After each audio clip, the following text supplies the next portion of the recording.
Oh man, there I am. Hey everybody, David Costa, Renegade Aviator. Welcome back to Moses Lake Live. I got to keep track of what podcast I'm on at any given time. But Moses Lake Live for the Moses Lake Air Show, 15 and 16 June 2024. It is Father's Day weekend. And as I say each and every week, your daddy, your father wants you to take him to the Moses Lake Air Show, June 15th and 16th. It's going to be a great event. We've got a lot of stuff happening. Today, I've got a very special guest. And before I introduce her, I just want to give a couple reminders. The first reminder is go to MosesLakeAirshow.com and buy your tickets, because you can't go to the Moses Lake Air Show without tickets. So go there, buy your tickets, tell them that Dave Costa, Renegade Aviator, sent you, and they'll be sure to cheer and do all that good stuff. In the meantime, when you buy your Moses Lake Air Show ticket, and if you reach out to me at my email address, which is renegadeaviator@gmail.com, I'm going to send you, because you bought a ticket to the Moses Lake Air Show, I'm going to send you a free decal on me. You don't even have to pay for the stamp, because I'm just a hell of a guy. Look at that. Anyway, and because I'm not feeling good today, I'm about half throttle, so I'm feeling generous. So go get your tickets, MosesLakeAirshow.com, 15 and 16 June. Without further ado, I want to introduce somebody, Major Lindsay Johnson, call sign Mad. And she's the A-10C demo team commander and the pilot. The A-10 is one of my favorite airplanes because I'm a former U.S. Marine grunt.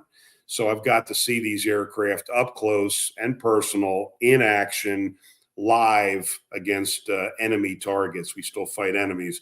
But anyway, without further ado, let's introduce Major Mad Johnson. Major Johnson, welcome to Moses Lake Live. Hey, David, thank you for having me. It's awesome to be here, and we're really looking forward to come out to Moses Lake. The Hog's been there previously, and I'm excited, at least personally, to be able to be one of the people to take it out there again for our last season. Yeah, it's bittersweet because, as we said, it's the A-10 is not a new airplane. It's been around for a long time, and its mission has kind of changed, hasn't it? From when it first came out, it started out as a tank buster, right? That was its primary role. Yeah, so it was designed in the 70s by Fairchild Republic. Fairchild Republic's no longer at least a company anymore, and we're actually getting to go to an air show up in New York where we'll get to go and see where some of the factories in Fairchild Republic used to be later on, kind of hopefully pay some homage to those that helped work on it. But it was designed around the gun, so the Gal-8 Avenger 30 millimeter Gatling gun. It was designed, like you said, to be a tank buster. And at least the oldest aircraft that we have, that's our Jungle Paint Scheme aircraft. That's our oldest A-10 that we have, at least on demo, is from 1978. And our newest right now as I say, from for the Black Snake is 1980. But its main mission is close air support. So to provide, support to the men and women on the ground, like you, and when you're in the Marines, that are in close proximity to the enemy.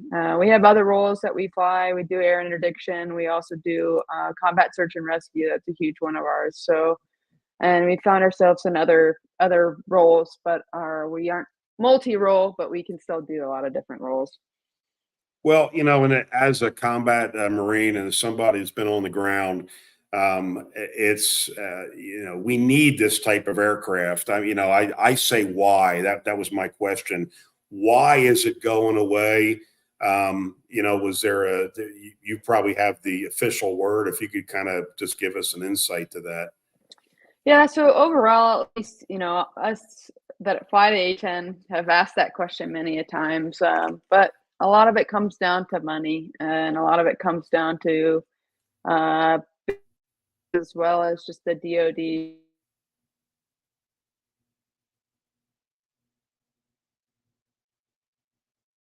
All right, you froze up a little bit there. Well, I'm sure you'll come back here quickly. Still hear you.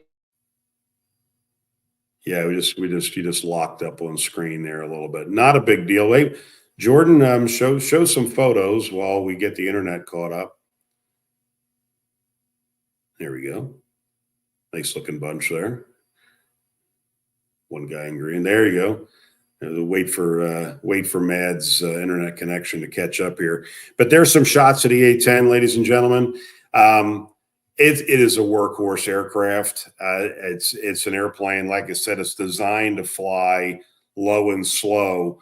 And right at the nose of the airplane there, you can see right underneath of the nose is a gun. So this aircraft is what I say a gun with an aircraft attached. I mean, that's the whole kind of point of this thing. The pilot sits in a titanium bathtub and is very, very protected. There we go. Let's see, we're having some internet stuff here. Hello. All right. Well, I'll go back to it. So we just adapt and overcome. Yeah. So you could, there you go. I got two of you there. Looks like there's two of me somehow. I don't know how that happened. I like that. You just morphed yourself. You went through the wormhole. Well, it was the eclipse was just recent. Yeah, exactly. I'm going to blame the eclipse for everything. So you were talking about cost of the aircraft and keeping the airframe flying. Yeah. That's where we lost you.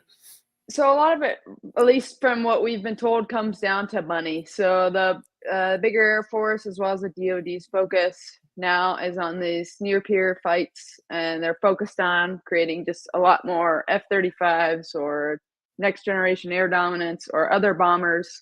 And as our fleet is getting older and older, the focus is a lot more on being able to create those other aircraft, and then have us, the former A-10 pilots, then potentially go transition to the F-35 and still provide that CAS expertise and still have that attack mindset. But the timeline for it is, while the demo is going away this year, we still have A-10s that'll be around till at least fiscal year 28, 29. So it's about 2 squadrons per year. But really the demo going away now is coming down to the fact that we're starting to lose squadrons, and it'll take away from our combat capabilities. Gotcha. So, I mean, this is another reason, since we're here to promote Moses Lake's Air Show, that you gotta, I mean, no matter where you are, if you're anywhere close to Moses Lake, come on out and see the A-10 demo, because you're just not going to see it anymore, so, and unless you're in the military and may happen to see something on an exercise, you're not going to see an A-10 flying. So come on out to the Moses Lake Air Show. And Major Johnson, when you're out flying this, when you're flying your demo, is there certain parts of your act where you're emulating kind of your combat role? Is there things that you could explain, so when you're flying that demo, that kind of give the audience a chance to see how the aircraft would be used in combat?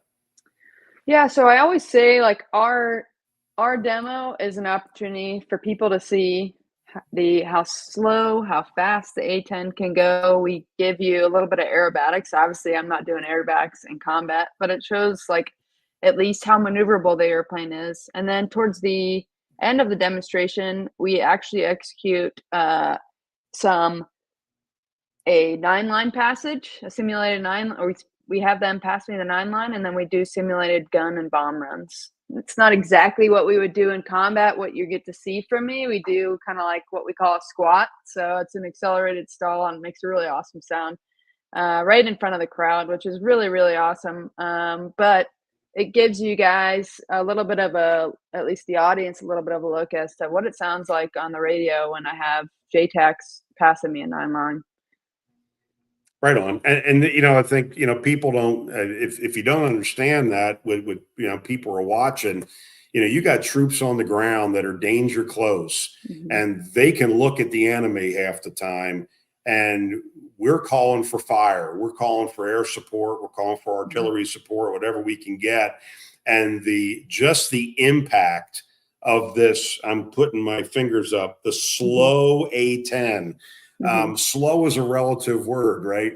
So that ability to fly low and slow and to be as maneuverable as you are allows you, and I don't want to put words in your mouth, but allows you to get in tight enough so that that enemy can be destroyed and keeps people alive on the ground. And you're actually able to be a part of something. I mean, maybe talk about that a little bit. You're impacting that battlefield a lot differently than an air superiority fighter might do that. Yeah, so that's why the men and women on the ground love it so much, is our ability to loiter and our ability to get close. So I can say that I can physically see friendlies and the enemies with my eyeballs. And if I can't see them, I at least have like a terrain reference point or something on the ground that I know the enemy is to the east of this ridge line or to the east of this tree line or whatever. And I know the friendlies are to the west of it. So that is what the hog is so good at. That is what the A-10 pilots are so good at, is our ability to be able to work with those people on the ground very quickly and then be able to provide support in a very fast manner. What I always said downrange for me, I was deployed to Afghanistan in summer of 2019 to early 2020 out at Kandahar, is the missions that I was able to come back, whether I employed or not, but those that I was supporting on the ground were able to accomplish what they wanted to do during whatever it was they were going to do. If that was armed overwatch, or they were going to go on a convoy to get from point A to point B, or they're going into a city to clear, hopefully clear buildings, get rid of maybe Taliban that they know were in those known cities. If I was able to provide the support that was needed, whether that was just being close enough overhead that they knew we were there, so that way they were not messed with, or whether that was to actually go and employ and get to do what we practice to here, home station, as long as I knew that they were safe, that's all that mattered. We leaned on all the training that we did before that, before going on those deployments, to be able to actually execute those missions. But it's such an incredible airplane, and it's very, very reliable, and that's what's so awesome. And I've had a lot of experiences while in this demonstration role where I've gone to air shows, and at least every air show, if not every other air show, I have someone come up to me personally and say that airplane saved their life. And that is an emotional experience for me. And it probably wasn't me flying the airplane, most likely wasn't me, but it was somebody that, came before me, or that has been in this community with me, that has provided them that support. Even just being present overhead, as you know, being able to hear the whistle of those engines, that's a game changer for you and the troops that you're on the ground with personally. Well, yeah, and the Taliban had a word for the A-10, and they called it the Dragon. And the growl of that gun when it goes off, and you would hit it right on the head when you're down in the weeds, and you can look at the enemy and you're taking fire. Just the fact of the sound and knowing that somebody's overhead allows the enemy to get their heads down long enough for you to regroup, re-engage, reassess. And so, and that's what I want people to see at an air show. When I was a kid, the Vietnam War was going on. And so I, as a kid growing up, kind of knew that I might be drafted or see combat one day.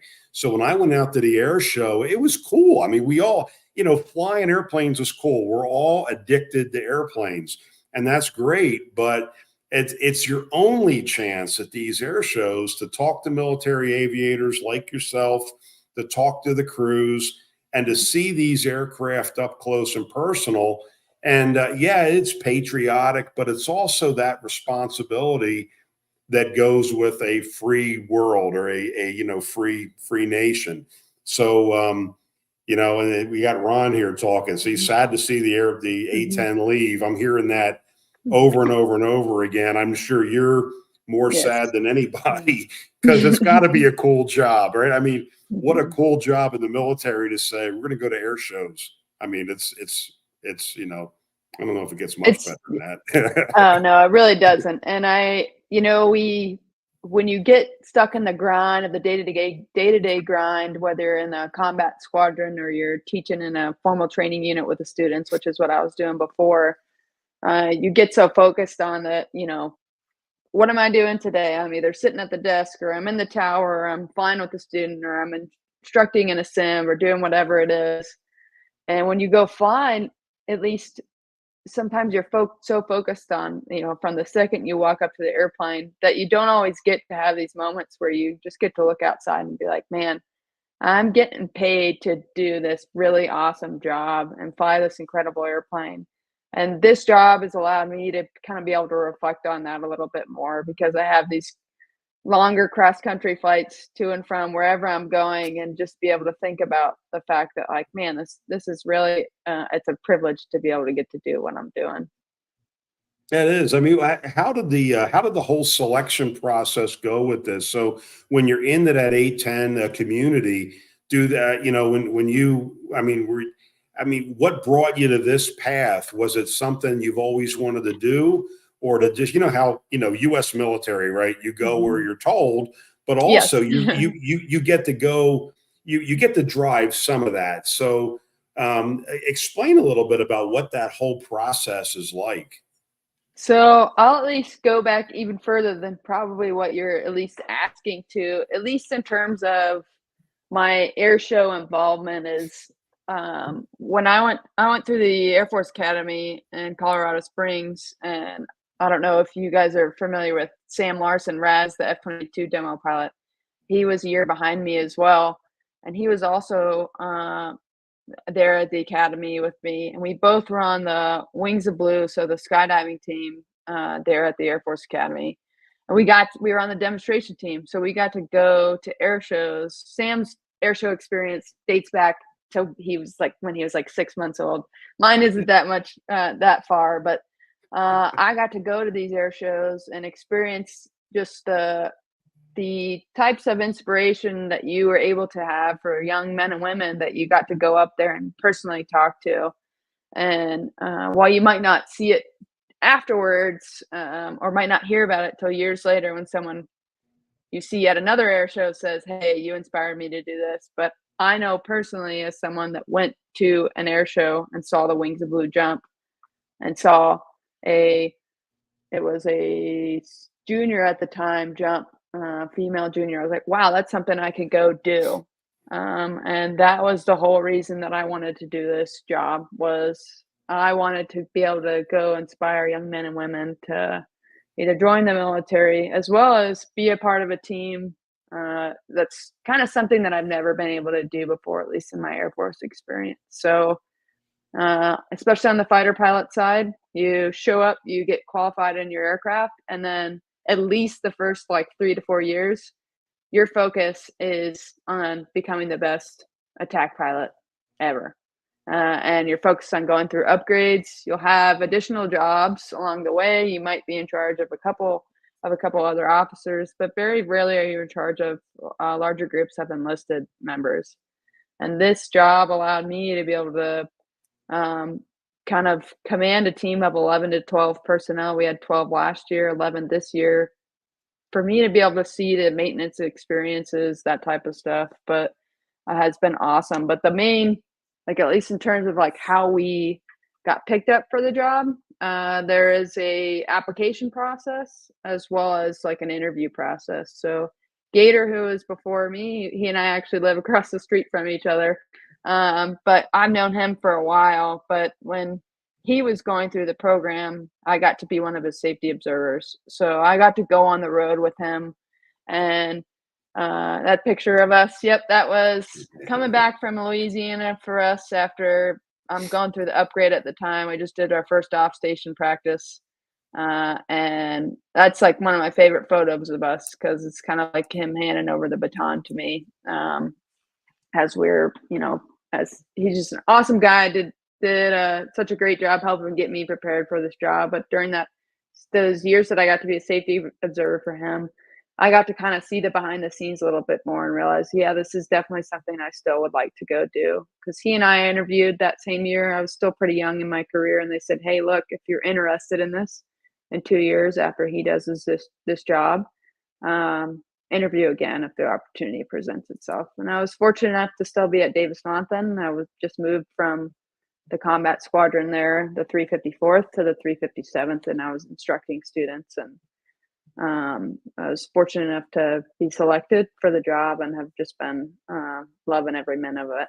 I know that was a really long answer for No, a short that's question, but no, it's actually yeah. perfect. And the reason why it's so perfect is because this is what I tell everybody: shut up, show up, and be excellent. So a lot of times, if you want to do something, there's so many excuses people can use. There's so many reasons why people can't or wouldn't or couldn't, right? So I say, shut up and then show up. So here you were showing up again. And a lot of times we show up to do something and it's an ancillary role, right? It's off to the side, as you would just mentioned, that you need to be present and keep going. So this timeline is great. We make it happen, and then the excellence is demonstrated. So this is why I love air shows.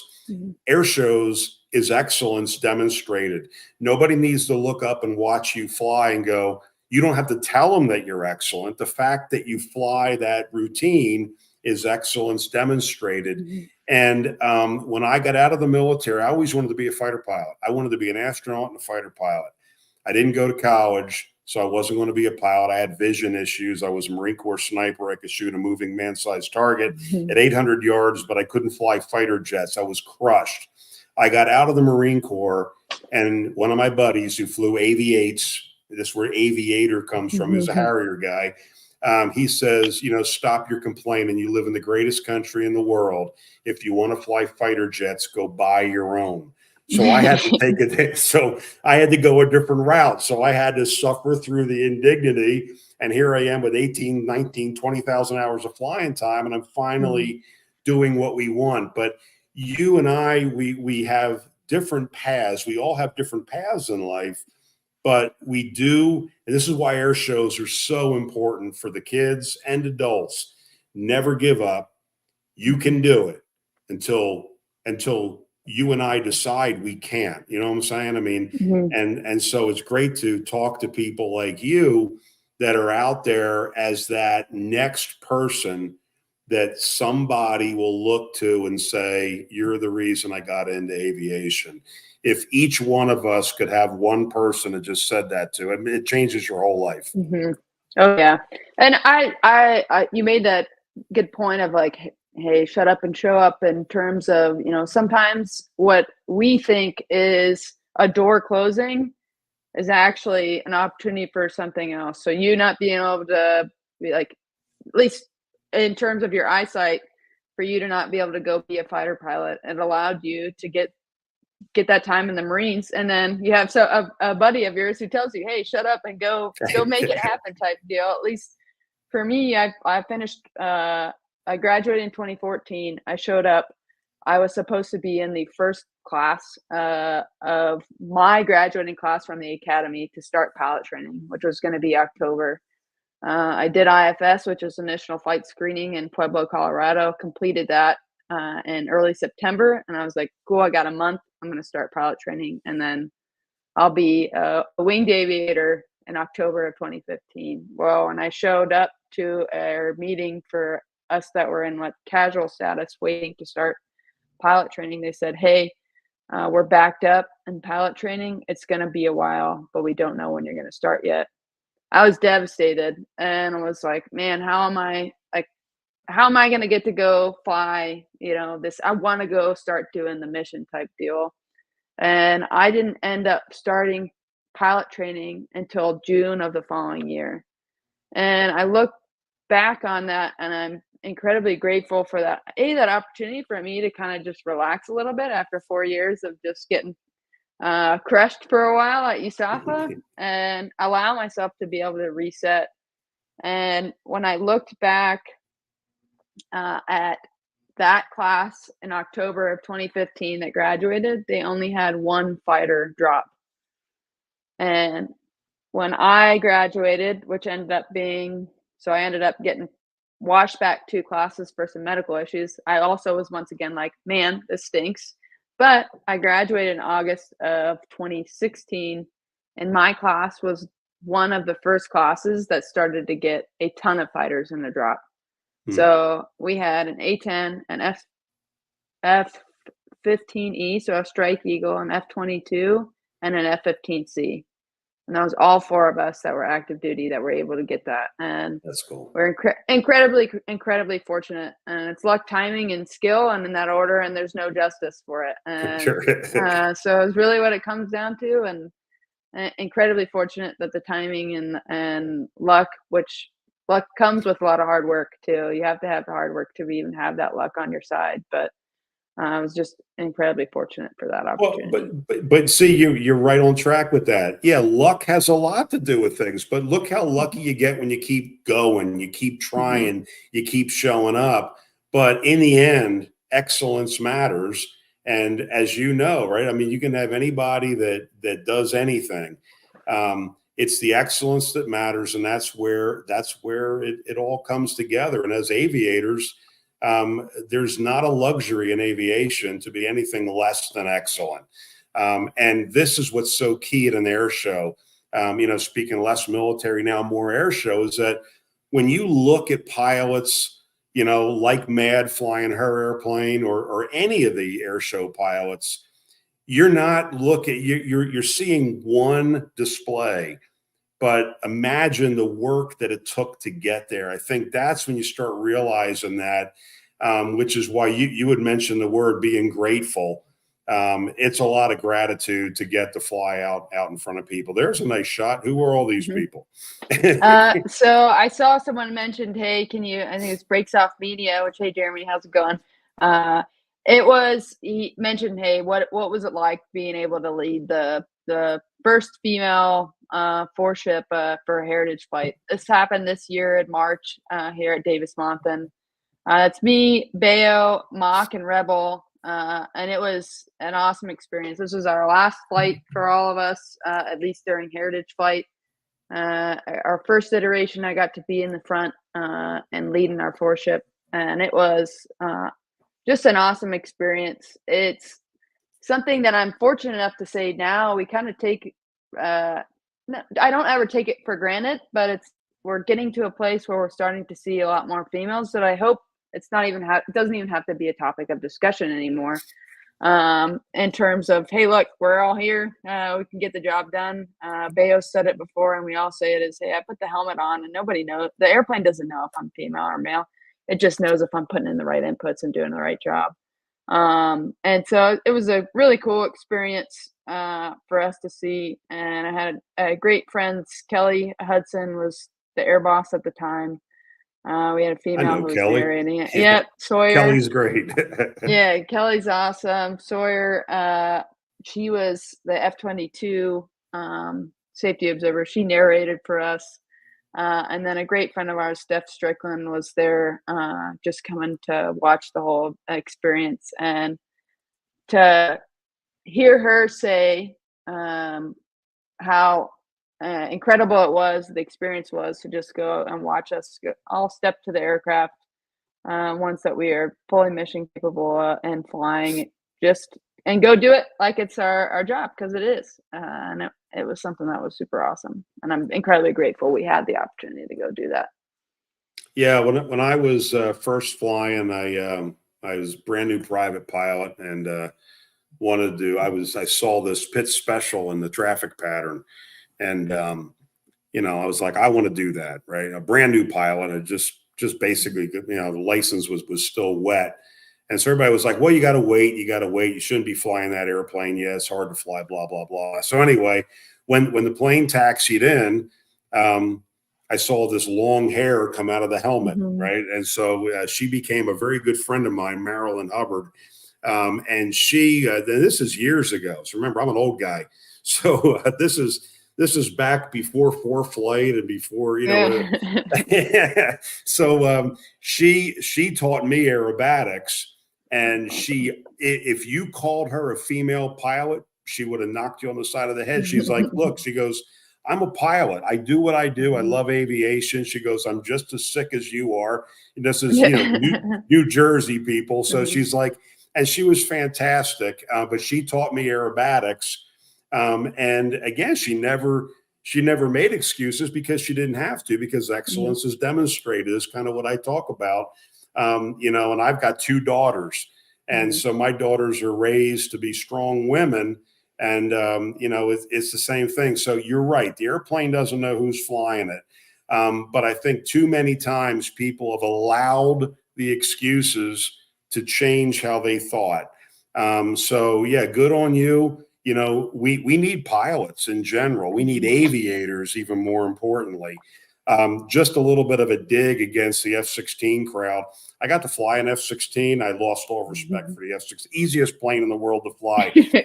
So an A-10 to me is still an airplane that you physically fly.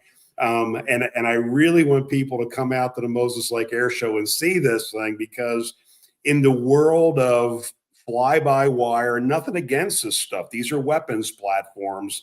They ought to be easy to fly because you're engaging weapons. But the A-10, and you correct me if I'm wrong, the A-10 is still an airplane that requires a pilot at those controls.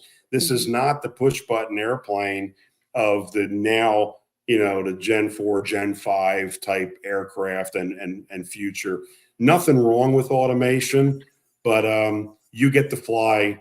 I think it's a cool airplane. So I mean, I'm thrilled to death to have you to be able to talk to us about. Is there anything about the airplane, kind of cool things, or some people may not know as we kind of finish up here, that's really cool about the A-10 that really struck you as a pilot? So first, I can't completely knock at least the F-16, F-22, or F-35. It like you said, I've never flown them, so I don't necessarily know, but they are fly-by-wire versus us. Everything I'm flying, I have a stick that's in between my legs. I've got throttles. Everything's connected by pulleys and connections. So I am the one physically moving. If I do something wrong, if the airplane does something wrong, it's because I've done something wrong, type deal. But I can't say at least anything against them. What they do, they're still having to work really hard. They're still asking everything of the airplane, but the computer has to say for them, for sure. First off, I saw Derek Allen replied, welcome back home from your deployment. Looking forward to seeing him out at Moses Lake as well. I think he's going to be doing some announcing. But in terms of what's super awesome about the airplane is I love the airplane. I talked about in terms of its how reliable the airplane is. My parents love that I fly the airplane because of how reliable it is. A lot of redundant systems in it. But, you know, everybody wants to talk about the gun. So the gun in that picture you guys got right there obviously starts at the beginning, and then right before the wing line is where it ends. And it goes all the way back there. It's huge. And there are infamous pictures when they were starting to design the A-10 of the gun completely out of the aircraft right next to a Volkswagen Beetle. That's how large the gun system is. We can carry technically up to 1,174 rounds of 30 millimeter. I brought this here with me to show truly how large the 30 millimeter is. So this is a shell, and then this is this is the actual shell, and this is a replica of how large the bullet is.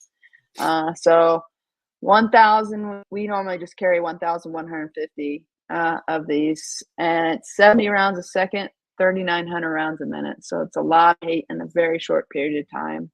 But what's so awesome about the gun is how reliable it is and how accurate it is. So when the A-10C came around, they designed what's called Pac-1. So we have a heads-up display, so a HUD that has a pipper on it. So that pipper is our gun sight. Think of it for you as a sniper. That's a gun sight. People might not know exactly what a pipper is, but think of it as our gun sight. That's bore sighted to the gun, and it's wind corrected as well. So when we roll in, we find a target. The trigger itself has 2 detents. So we roll in, we have the actual pipper on the target. We engage the first detent of the trigger, and that engages what's called Pac-1. Which stabilizes all of our flight controls. So unless I were to take the stick and aggressively move it, or I hit just a ridiculous amount of turbulence, as soon as I engage the second detent, the gun's going to start to fire and it's going to hit what I'm shooting at. So that is what's so amazing about this airplane and how incredibly accurate the gun system is. And it shakes the whole aircraft. It gun gas. It'll block my ability to look out the heads-up display for about a second while it all dissipates. And we also have, you can't really see them in this picture, but forward edge slats that open up as we're shooting the gun that help. You can kind of see them over where the left gear pod is. If you go, at least while you're looking at it, where it has 244, if you go to the left, you can see those leading edge slots. Those will pop up as we're shooting the gun, and it helps dissipate at least the gun gas. So that way it doesn't end up going into the engines and creating any other issues. Or people always talk about, hey, you've stalled. People ask about, oh, do you stall the aircraft when you're shooting the gun? No, we used to have some compressor stalls from that gas before we created the leading edge slots, but we are accelerating in the dive as we're shooting the gun. No, we don't feel a pushback at all from the gun at all. Because we're still shooting in excess of 300 knots. Nice. Is there any chance, even at one last show, you guys will fire the gun at an air show? No, unfortunately, we don't have the ability to carry blanks. I'd have the FAA coming after me if I decided to try and go shoot the gun. But with how heavy the bullets are as well, when I execute the demo, we don't have rounds in the aircraft. That's also a whole liability issue as well to have have rounds there too. But oh yeah, that picture, I love that. I had a young man that I got to interact with earlier on. His older brother was part of the Civil Air Patrol, and he got to come along and we showed him the airplane. And after we this was earlier on in the practice day. After we interacted later on in the day, he came up to me and he gave me that picture. He said, I drew that while you were doing your ground ops and while you were flying. And it's actually a really, really good picture. And I have that stashed away as a way for me to remember, hey, these are, even at like young men like himself were out there to be able to go inspire me. Very cool. Hopefully. Very cool. So ladies and gentlemen, when you go to the air shows, you're missing out if you don't go find the performers. Almost all of us will come out and meet the crowd. Matt, it looks like you love doing it. That's a great picture of you there kneeling down. So it really is part of what the fans need to do is go out and seek out the pilots, right? I mean, we all love to talk to people and get your questions answered. I bring up even though it's Air Force, Lieutenant Colonel Roger Power. That's a cute one. That's my best friend's it's my best friend's son. So, Dakota, he goes by DJ, and her husband used to be a part of the Thunderbirds. So it was awesome to have, and she was on the Wings of Blue with me. So it was awesome to be able to see him out there. Very cool. Yeah. Hey, David, the one thing I want to say is, it's awesome for me to be able to go talk to people and inspire them to be pilots. And what I do is really, really awesome. But I can't do what I do without the other 10 members on my team. I have a public affairs specialist, and then I've got 9 other maintenance members on the team. And that picture there is perfect representation. So those gentlemen are the reason I'm able to go do what I do. And they are doing tireless efforts to keep the aircraft, as we call Code 1. So good enough for me to be able to go fly, especially if I come back and tell them, hey, sorry, I broke this, as I'm going out there and executing the demo. So I love each and every one of those guys. I like they're a part of my family, because at this point I consider them a part of my family, and they work really hard. They go on the road with me, and they work hard when we're home station as well. And they've got families that they're supporting too, but I can't do what I do if it wasn't for them. But they're realistically, at least when you look at terms of recruiting, they're the ones that people are most likely going to go do. Get to go be a part of maintenance or be a part of public affairs, because not everybody makes that decision to go to college, or not everybody has the ability to go to college, and there's nothing wrong with that at all. Or like, for instance, for you, where you had issues with your eyes, weren't able to go fly for the military. So in terms of young men and women, I just want to at least highlight that it's not just me going out there and inspiring people. It's these gentlemen that are on the team with me too. Right on. And, I mean, a shout out to anybody who's maintaining aircraft, because as much as we need pilots, we need people to get in and, maintain these aircraft, and not just in the military, but even in the, civilian world. I fly Gulfstream corporate jets, and we need people of all types and all kinds of skills in aviation. So right on. And like you said, Matt, I mean, you can't get the glory of flying without the airplane being able to start and taxi to the end of the runway. Yep, exactly. And as my crew chief says, if you stop breaking the airplane, we could fly it more. So it's exactly very, very cool. And Derek, I see you shouting out there. Derek's a great guy. I got to meet him last year. Fantastic guy. Right on. So, I promised you 30 minutes and we went long, but it was worth it, because love what you're doing. I'm super, super sad to see the A-10 go away. I know you are as well. And I just thank you for coming on our event here. And I'm looking forward to meeting you in person when we're out there in Moses Lake together. We're very much looking forward to it. I just want to say thanks so much, and thank you for hosting us. And we're looking forward to being out there in Moses Lake. Hopefully, we have some great weather, and as we say in the community, attack. I like that. Very, very cool. Thanks a lot, Major Johnson. I really appreciate it, and we'll look forward to seeing you. And ladies and gentlemen, get your tickets. Your father wants you to go to the Moses Lake Air Show Father's Day. Even if you don't have a dad, go find somebody else's dad and bring him out to the air show. And, dads, bring somebody with you. So once again, MosesLakeAirshow.com. Again, this is David Costa. I am the Renegade Aviator. See ya.